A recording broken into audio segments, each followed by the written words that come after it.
அன்பான ரிஷபராசி நேயர்களே, கன்னி செவ்வாய் காலத்தில் புதிய உறவுகள், புதிய காதல் மலரக்கூடிய நேரமாக இந்த காலங்கள் இருக்கிறது. இதனால் உங்கள் வாழ்க்கை வறண்ட பாலைவனமாக இருந்த வாழ்க்கை புதிய தென்றலாக, புதிய சோலையாக, மலர்ச்சோலையாக மாறுவதற்கும் வாய்ப்புகள் அதிகமாக இருக்குது. அதனால் உங்கள் மனசு மிகவும் ரம்மியமாக இனிமையான ராகத்தை நீங்களே பாட ஆரம்பிச்சிருவீங்க. அந்த மாதிரி ஒரு காலங்கள் தான் கன்னி செவ்வாய் காலத்தில் இருக்குது. இருந்தாலும் திருமண விஷயங்கள் வர்றப்ப நீங்கள் அவசரப்பட்டு எந்த ஒரு முடிவும் எடுக்காதீங்க. எதையுமே ஆலோசனை பண்ணி தகுந்த நபர் தானா அப்படின்னு சொல்லி விசாரித்து செஞ்சு சரியான முறையில் ஆலோசனை பண்ணி எடுக்கிறது தான் உங்களுடைய திருமண வாழ்க்கைக்கு நன்றாக அமைப்பாக இருக்கும். தடைபட்ட குழந்தை பாக்கியம் கிடைக்கும்.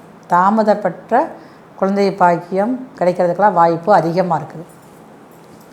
இந்த காலகட்டங்களில் புதிய உறவுகள், அதாவது இது வரைக்கும் உங்களை விலகி இருந்த உறவுகள், பல ஆண்டுகளாக உங்கள்கிட்ட ஒரு பகையை மட்டுமே அவங்க கூட கொண்டிருந்த உறவுகள் இந்த பகையை மறந்து உறவாடி மகிழ்வதற்காக உங்களை தேடி வருவாங்க, உங்களுடைய இல்லம் தேடி வருவாங்க. அந்த உறவுகள்கிட்ட நீங்கள் ரொம்ப கவனமாக இருக்கணும்.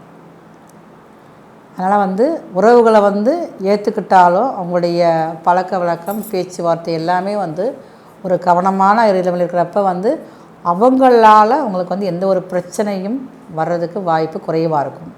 முழுசாக நீங்கள் நம்பி இறங்கிட்டீங்க அப்படின்னா அவங்களாலே உங்களுக்கு மீன் பிரச்சனை சந்திக்க நீங்கள் ஆரம்பிச்சிருவீங்க. அதனால் வரக்கூடிய உறவுகள்கிட்ட நீங்கள் எச்சரிக்கையாக இருக்கணும். மனம் போன போக்கில் நீங்கள் போகக்கூடாது. பல விஷயங்களில் ஆலோசனை பண்ணி நீங்கள் முடிவு எடுத்தீங்க அப்படின்னா நல்ல காலமாக கன்னி செவ்வாய் காலங்கள் உங்களுக்கு இருக்கும்.